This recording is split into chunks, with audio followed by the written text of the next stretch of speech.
Chase Thomas podcast. My nephew needs me to record. See, I already hate it. I hate it. And welcome back to another episode of the Chase Thomas podcast, where I'm still the aforementioned Chase Thomas, coming to you live from Knoxville, Tennessee, Everything School HQ. Joining me over there at Vol Report, Mr. Ryan Sylvia. Ryan, good morning, sir. How are you? I'm doing well. Thanks for inviting me on, Chase. I appreciate it.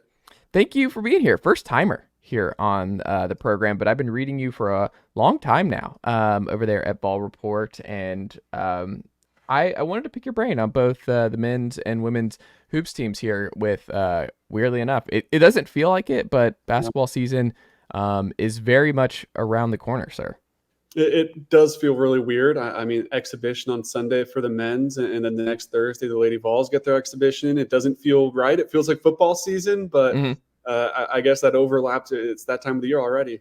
How many days are we until the actual first game for men's hoops? For men's, I think we're at 11 now. 11 days. If I'm right off the top of my head, I think we're at 11, which is just a crazy thing to say that it's already. It feels like they just lost in the Elite Eight yesterday, but we're already back for another season.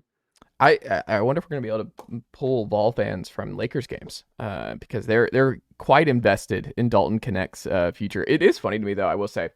I don't know if you've thought the same, but I mean, I'm a huge NBA guy, and one of the things that has been hard to explain to my Vol fan friends here or family and stuff like that, where they're still just so bitter about the Dalton falling. It's like, Dalton's older, and it's just, you go through, stars just aren't, they're not drafted at 23. It's very rare that you get the Jimmy Butlers of the world, and it's just, teams are smart to take the bigger swing on guys who are less certain to be really good right away, like Dalton has been for the Lakers. But it's just, those guys are usually role players when they come into the league that good. They can help and plug in right away, but still really mad that he fell out of the lottery and everything else, and I wanted Dalton to go in the lottery, but I understand it. I understood it. I'm curious if you felt the same way.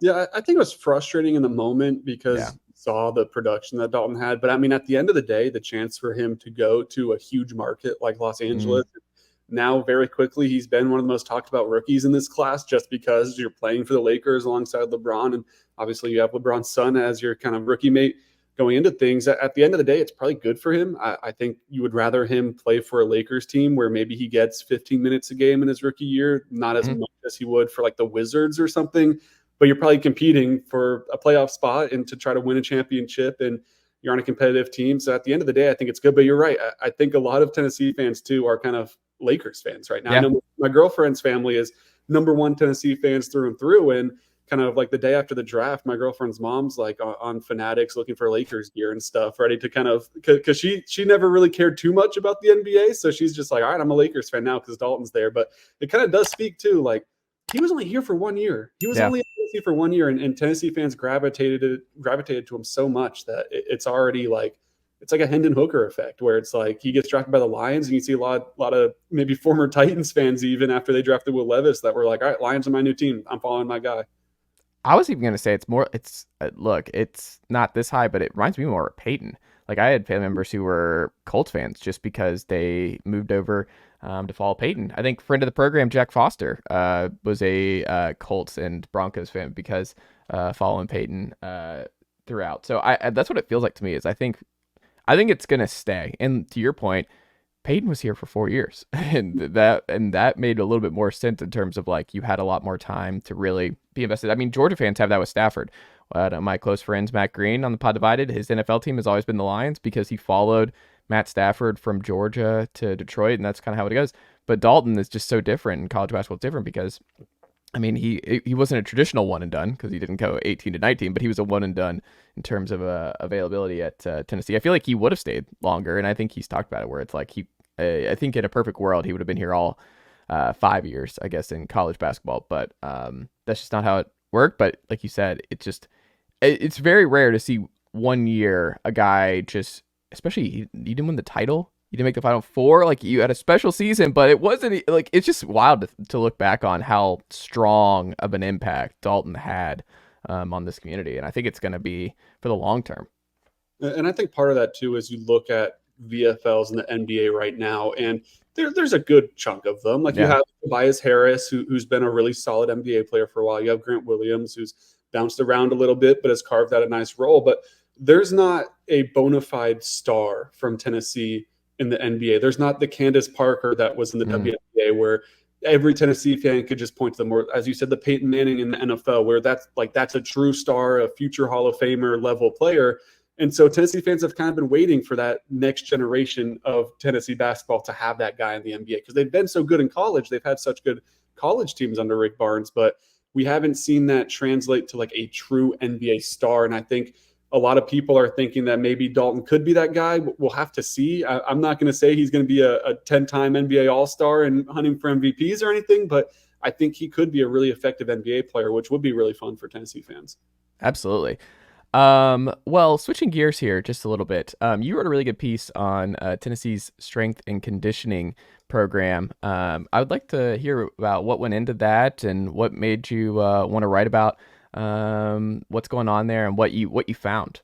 Yeah, that was something I've kind of been curious about. It's been talked about before, but like you look at Tennessee's basketball players and they're just huge. Like their shoulders, they're like they post that yearly summer picture of them in the gym, and like they don't look like basketball players. They look like edge rushers on college football teams. And so I was kind of curious what went into that. Coach G, Garrett Mendewald, he's been with the program since Rick Barnes got here. He followed him from Texas, and you also hear stories about like Victor Bailey Jr., where why did he picked Tennessee? He's at Oregon and sees Tennessee walk out of the tunnel at a March Madness event. And he's like, those guys are so big. Like, I need to, wherever they're from, I need to go over there and I need to play there too, because these guys are huge. And so I went about that. I talked to some of the transfers too, like a Chaz Lanier, who said, like, yeah, I mean, you can tell that it's another level of a strength program. Every time we step on the court, we kind of feel like we have an advantage just because of the conditioning and the strength program that we're in. But one of the things I never really thought about around a strength and conditioning program is the trust that you have to have. And that was brought to my attention by Igor Milicic, where he said, we all kind of trust this staff with our bodies, because that is a leap of faith that you kind of have to take to listen to everything that a strength coach is telling you, and knowing that they have your best interest at heart, especially if you're a transfer and you've been to different places and you're new here. And the way that Coach G does that is the second they get on campus, it's a heart-to-heart conversation with his guys, and it's a one-on-one, and he'll find out what makes them tick. He'll find out what motivates them. He'll find out the hardships they've been through in their lives, and that kind of opens the door to an off-the-court, out-of-the-weight room bond that he's able to create with those guys. And then once they're in the weight room, if they ever have a question, he knows how to answer it. Like, hey, why are we doing this? It's because it'll help you in this exact area. And then they can see that effect once they kind of know what it's for. They can see that effect on the floor. So it was really interesting to me to hear them talk about kind of the faith you have to have with both parties with each other, and the trust that you have to have. And then really just talking to Coach G. I mean, I don't want to say intense, but like he's very passionate about what he does. And it was just a cool conversation to have with him.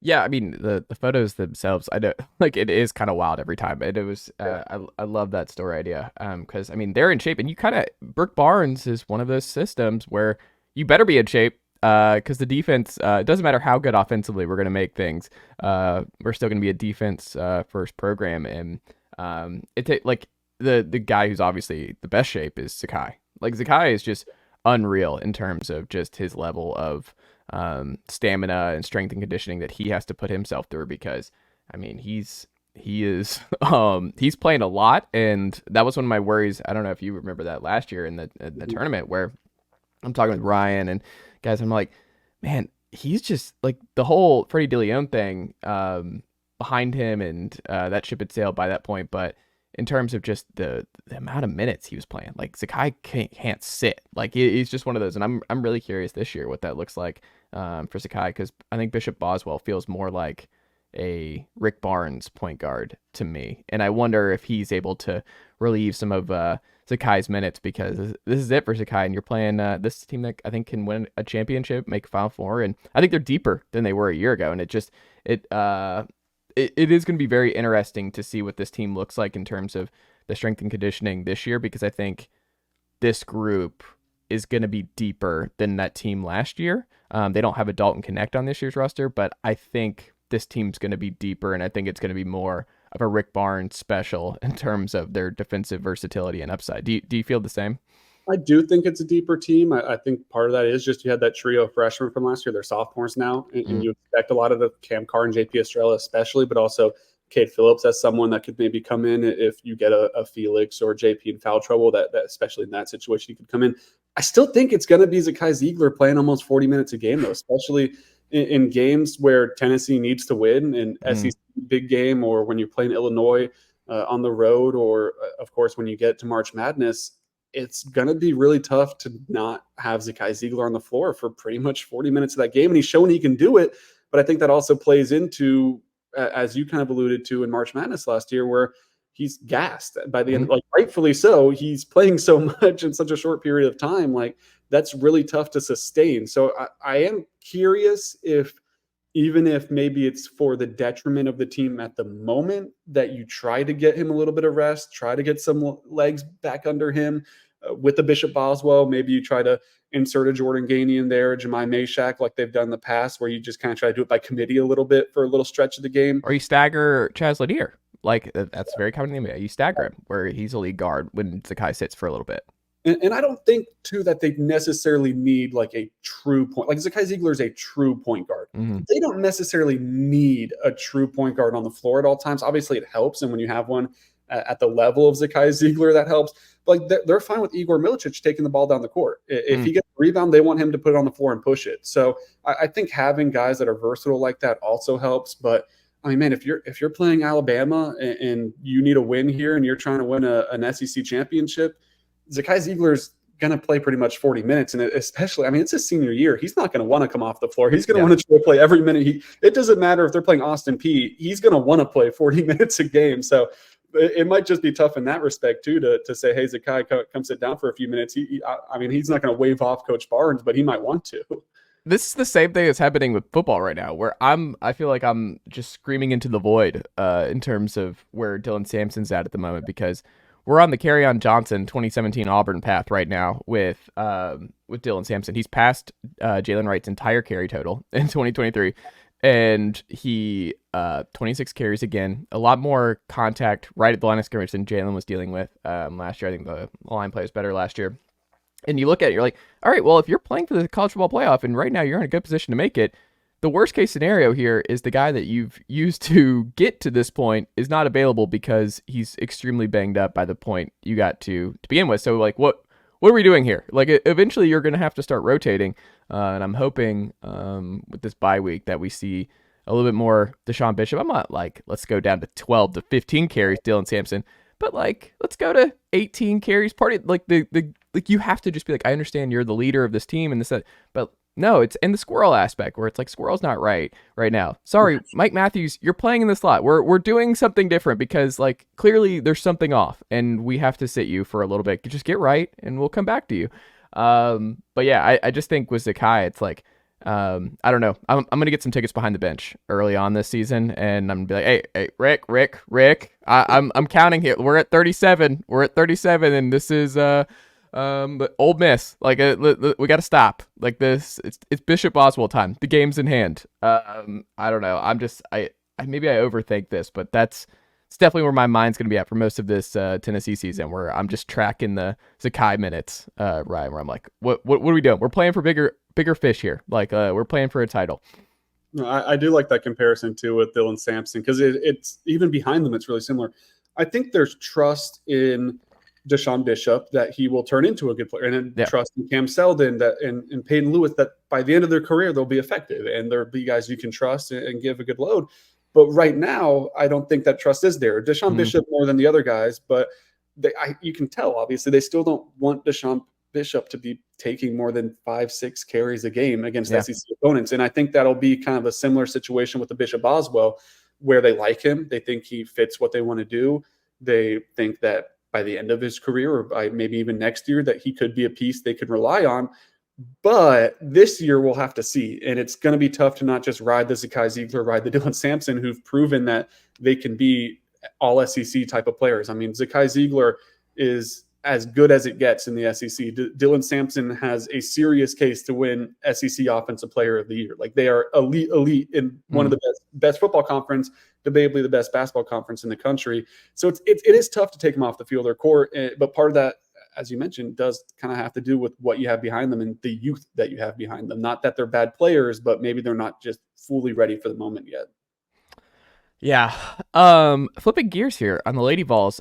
So certain player Wynn went out for the season with a torn Achilles. What does that mean for the Lady Vols right out of the gate here, Ryan? Kim Caldwell yesterday, she was asked about Kaiya Wynn, and she was heartbroken for her. Obviously, that's a really tough injury to have, especially right before the season. Just the nature of an Achilles tear too is brutal for especially a basketball player. But what she said is that might be our best defender that the Lady Vols lost. And I think that was an interesting comment, because especially with the presses that the Lady Vols want to employ, and you need speed, and you need to be laterally quick and be especially smart and know where you need to be in those defenses, that could be a significant loss for the Lady Vols. I don't think that she was necessarily on track to be like a big time minute holder with maybe a starter or someone that's playing a big chunk of minutes. And obviously with how much they run, there is a lot of rotation though. So she would have gotten on the floor, but it stinks. It's a really good defender, but I think you still have to look at the overall health and depth of the Lady Vols and still feel pretty good about it. Like, you have some players banged up. You have Jillian Hollingshead in concussion protocol, but she should be good to go by the start of the season. There's a few players that missed practice yesterday, but Kim said that they should be good to go by even the exhibition next Thursday. So it definitely stinks that Kaiya Wynn got hurt, and you have to feel horrible for her, especially. She's a great character on that team. But overall health of the Lady Vols, I still feel like you feel pretty good about it going into this season. Yeah, and I wonder too. I mean, it's going to be so different. Like there's just going to be such a change from Harper's scheme to Kim Caldwell, and like you said, like losing potentially your best defender. I mean, it's going to be a different kind of defense first team than with what Rick does, right? Like it's going to be defense heavy, and that starts everything, but it's press. Like it's going to be a lot more intense. So I do wonder, like, who do you think ultimately fills that void for Wynn right out of the gate? I think it'll be kind of a cheap answer, but kind of by committee. I don't think that you can just plug in one player immediately, but like you have a Samara Spencer, you have Jewel Spear, you have other Talaysia Cooper, Kanaya Boyd, who's a pretty much a true freshman, early enrolled last year, similar to Freddie DeLeon, where he kind of had that year to sit on the bench and learn, but pretty much had their true freshman season for this year. Kanaya Boyd, they're all competent defenders who are quick and can kind of fill that role that Kaiya Wynn would have filled. But it is very different from Rick Barnes' defense because of that press. Like Rick Barnes, it's physical, it's in your face, it's typically in the half court. And I'm not saying that the Lady Vols won't be physical and in your face, but it's just a completely different style of defense. And one of the most interesting things that Kim said yesterday was, it's going to be ugly at first. She was like, it's not going to be pretty when they take the floor for even that exhibition against Carson Newman. It's not going to be pretty when they're going through out of conference play, especially in her first year at this program with all new players. They're still trying to figure things out, and they're ready for the season. There's still the expectation, of course, to win these games, especially the ones against weaker out of conference opponents. But she said it pretty much happens every year with this system. November, December, it's ugly. By January, you start to get a better feel. And then by the time you're kind of in that March, competing for what was a conference championship at Marshall and looking to especially make March Madness here with the Lady Vols, that's when you kind of hit your stride. So I do think it's important to kind of keep in mind, if you're a Lady Vols fan, you're watching the beginning of the season, if there's some early season struggles, that's kind of all a part of the plan. Like there's going to be growing pains, there's going to be turnovers and fouls, but Kim Caldwell has a track record of getting things on track by the end of the year, and that's kind of what she's expecting this year as well. I love it. Which Lady Vols hoops player are you most excited to see this season? Who have you pinpointed? Yeah, I can't wait for Talaysia Cooper. South Carolina transfer, was ineligible last year because of the timing that she entered the transfer portal. So she kind of just had to sit back on the scout team last year. We saw her in practice, and she was phenomenal. But then during games, she was kind of in the sweatsuit, sitting on the end of the bench, taking it all in. So she's been hungry to get to this point to be able to suit up for the Lady Vols. Different coach, but I think that this style probably fits her even better. She's a great shooter. She can score from all three levels. I think she has a really good shot to be Tennessee's best player this year, which is saying something because you have a Jewel Spear who's really good in returning and fits the system really well. You have a senior Sarah Puckett, who I think is going to take a significant step in the right direction. But Talaysia Cooper, who's still young, I believe she'll be a redshirt sophomore this year. She could be really, really good for Tennessee. And by the end of the year, when we're looking at the stat sheet, I think it'll be close. I think you'll have kind of a chunk of players towards the top. But points per game, I would not be surprised at all if it's Talaysia Cooper that's leading the way. Interesting. So who's the main five? Who's your guess who the main five is this season? So that also is interesting because Kim Caldwell talked about how she does her starting lineups, and she said it changes every game. So one game, well, it doesn't necessarily, it's based off performance, I should say. So she said some teams it is the same every game because you have the same five performing every game. So like let's equate it to the men's team, like Zakai Ziegler is going to start every game. Dalton Sexton last year would have started every game. But hey, maybe Jonas had a bad game last week. Tobey's going to start this week. It'll be that type of situation for the Lady Vols where let's say Jewel Spear has a good game. She's going to start next week. Maybe she starts every single game, but maybe Sarah Puckett has an off game and then you have to insert someone else. I still think if you had to pinpoint a main five, though, it would be Talaysia Cooper, Jewel Spear, Sarah Puckett.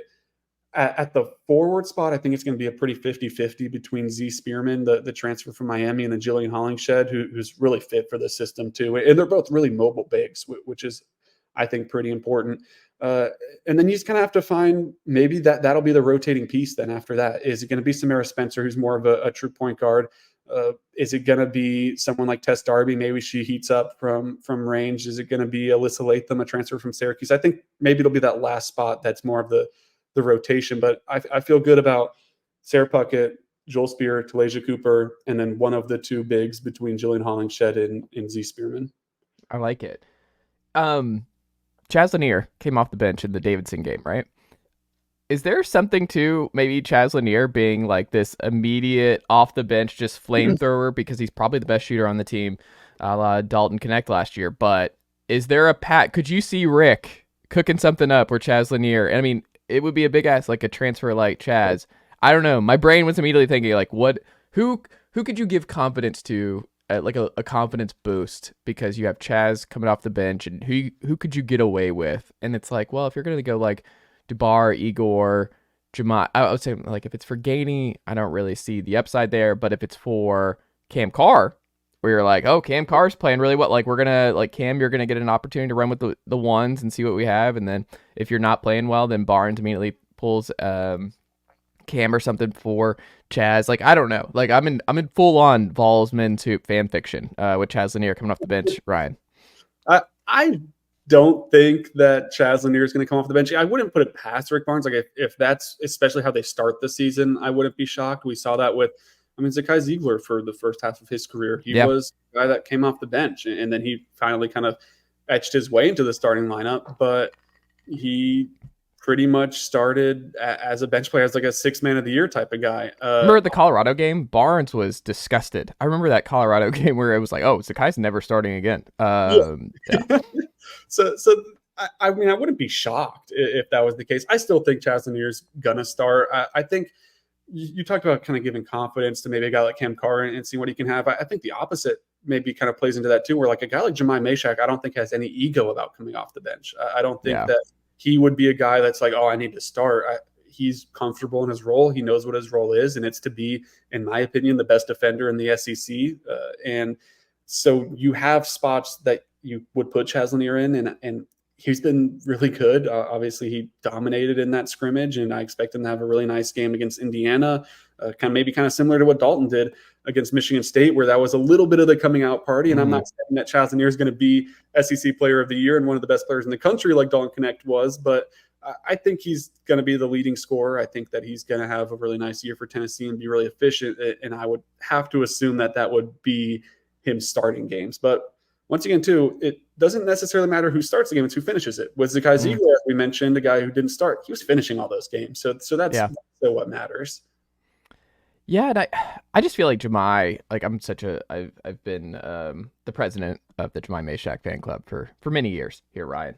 And I just wonder, because man, he stayed again. He's around. This is it for him and Zakai. He has to start. I'm putting my foot down. Jahmai has to start, and I also kind of just think it sets the precedent. Like you said, he's arguably the best defender in the SEC. That you just kind of want him out there to set the tone defensively.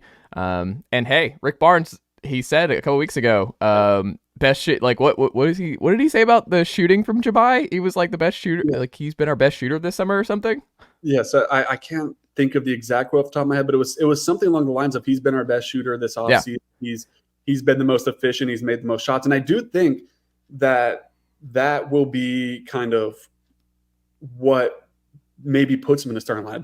So I just found the quote. He's a guy now. He takes shots. We know he practices. He gets set, and we're really surprised when he misses them. And he said he was the best consistent three-point shooter overall this preseason. So if that's true, if he's the best three-point shooter, or even one of the best three-point shooters on the team, then yeah, he's going to, with his defense, then yeah, he'll be a starter. And once again, he'll definitely finish out those games. But not that he's been atrocious shooting the three, but it is a little bit, you kind of have to see it first.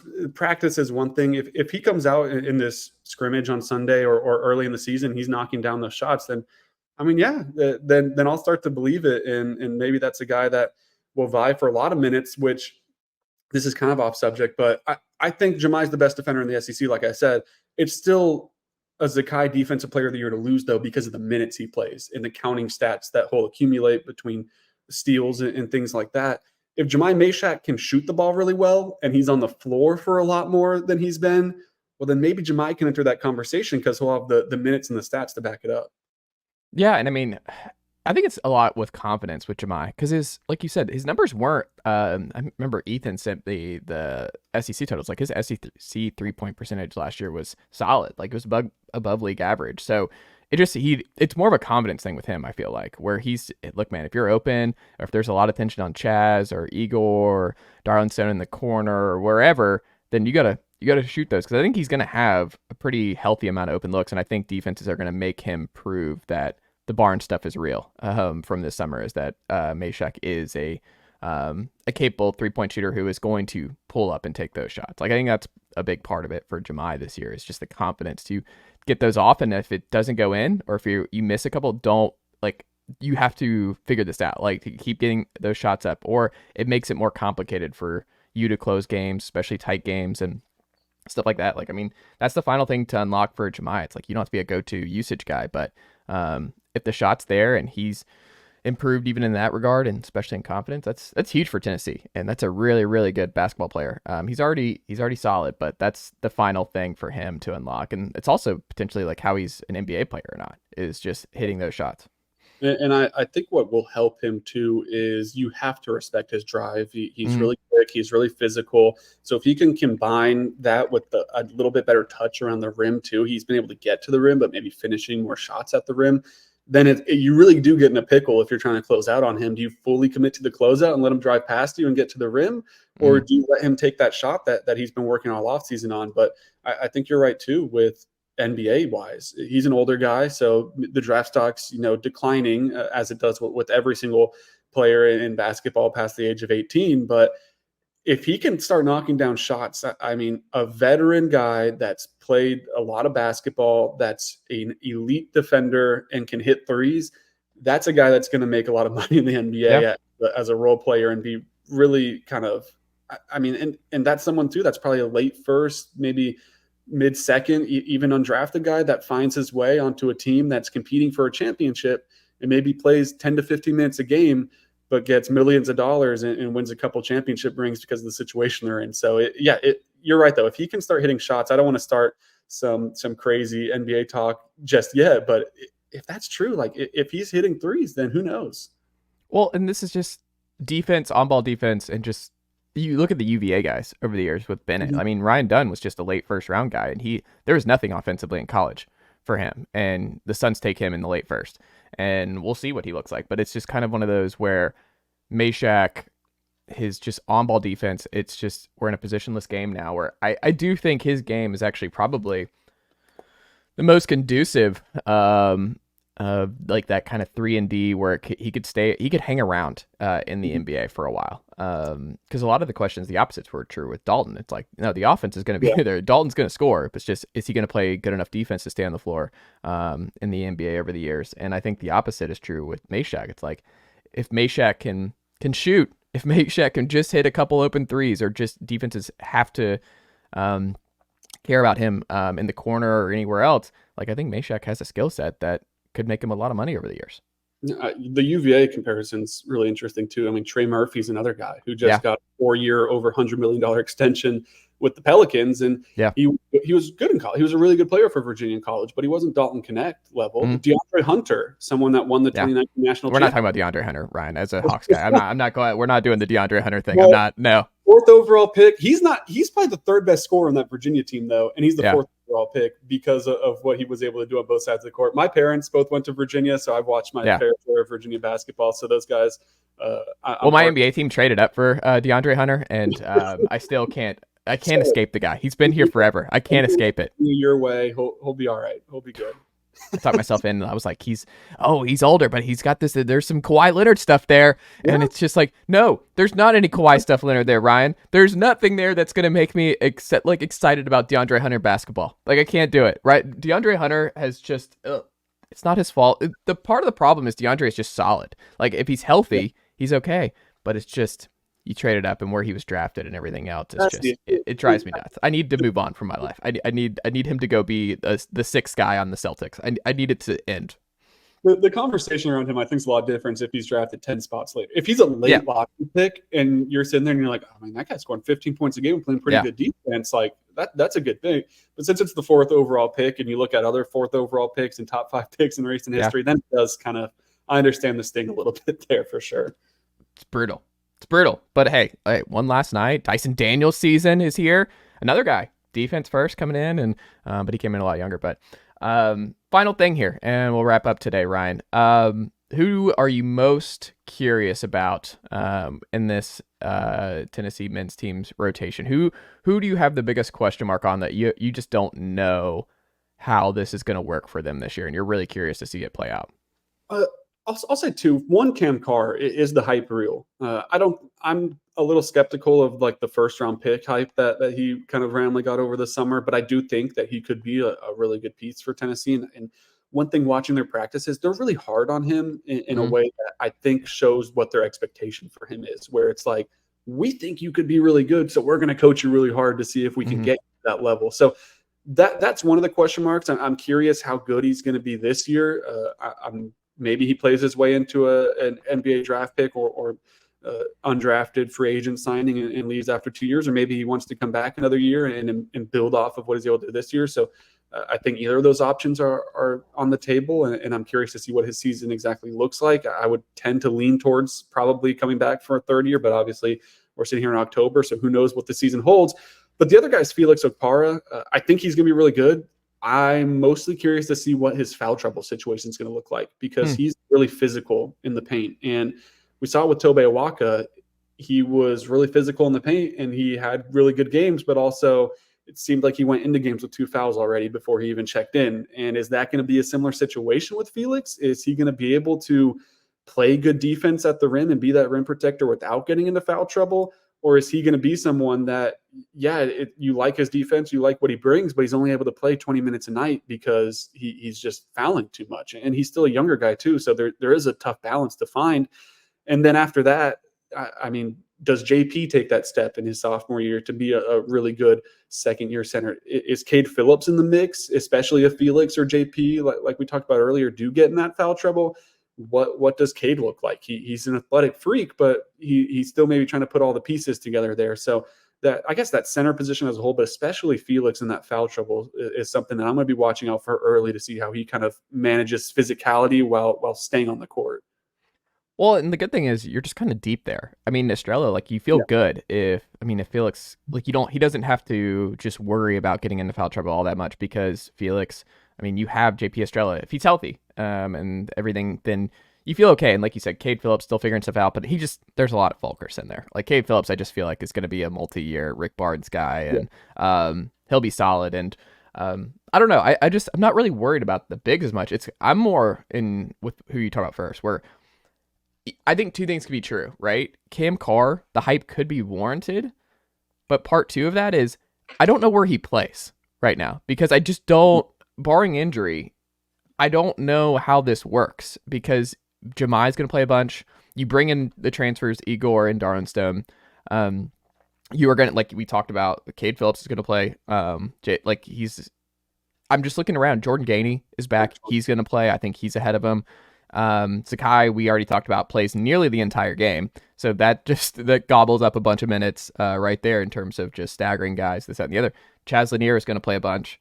I just don't know if Cam's going to have the available minutes to break out. I feel like if there's a breakout year, it's year 3 for Cam, barring injuries, right? Like I don't know. Like I think the to your point where they coach him hard and everything else, the sky is the limit for him, and especially offensively. But I just don't think the opportunity is there right now when I'm looking at this roster. Is there a world though that maybe, I'm not saying for large chunks of the game, but could we see a little bit of that small ball come back like they played a little last year? Like, is it the end of the world? I know Jahmai's not as big as Josiah, but if Jahmai's kind of squaring up against one of those, I mean, if it's an elite in the paint center, I don't think you want to do it. But barring matchups, is it the end of the world if Jahmai's kind of playing a post position? Do you feel fine with Igor maybe stepping into that center role? That I might feel better about Jahmai there defensively, honestly, even though he's 6'4". Yeah. Cameron Carr's 6'6" too. So if you're playing one of those kind of small ball lineups, Cam Carr could step into maybe one of the forward roles on the defensive side.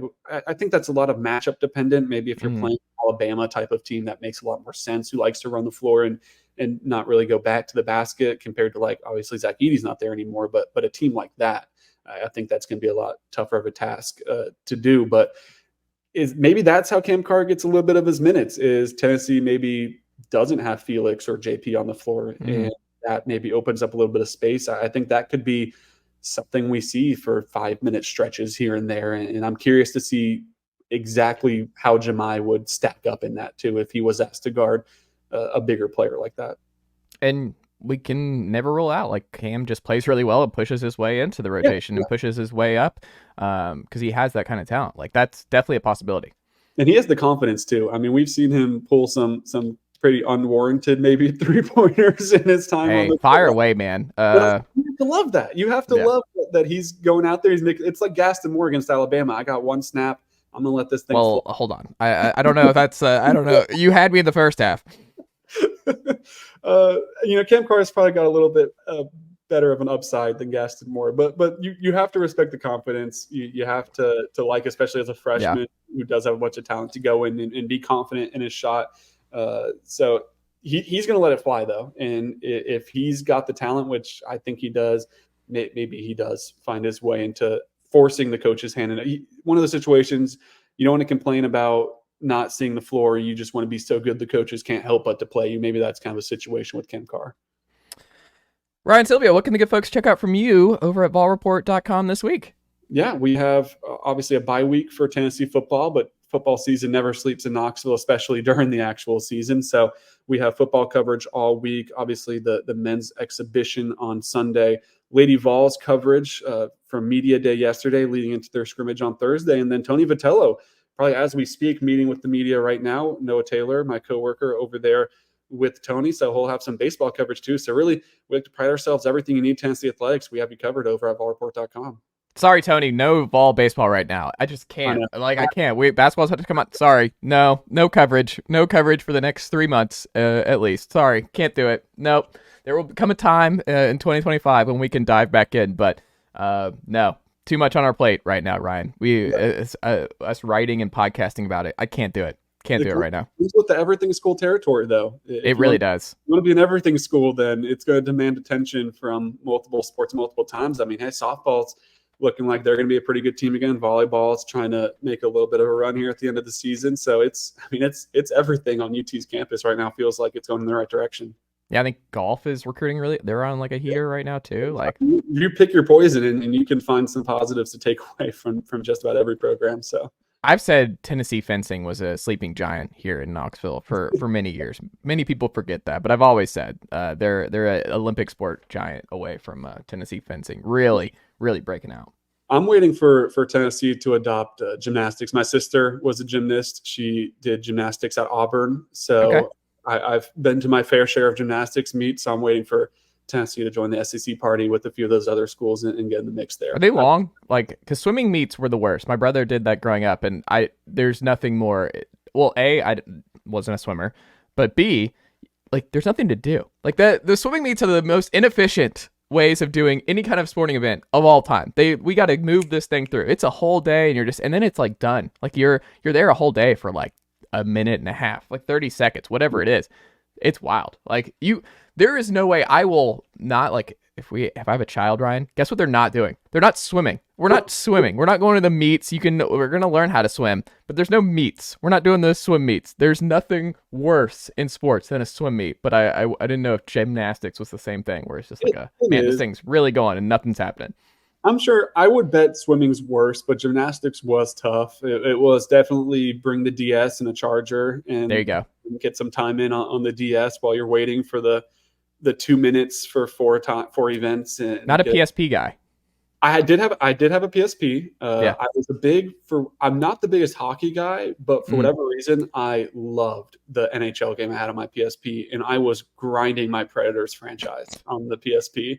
So I did have the PSP. I did have the DS, get some Animal Crossing in, of course, all the video games. But what makes it worse, a little humble brag about my sister, was she was winning most of the events. And so then not only are we there till after, but now we have to wait another half an hour for her to get her medal and stuff. So I'm like, if you selfish stuff, selfish, we would be out of here by now. So maybe next time, let's do a little worse so I can get home.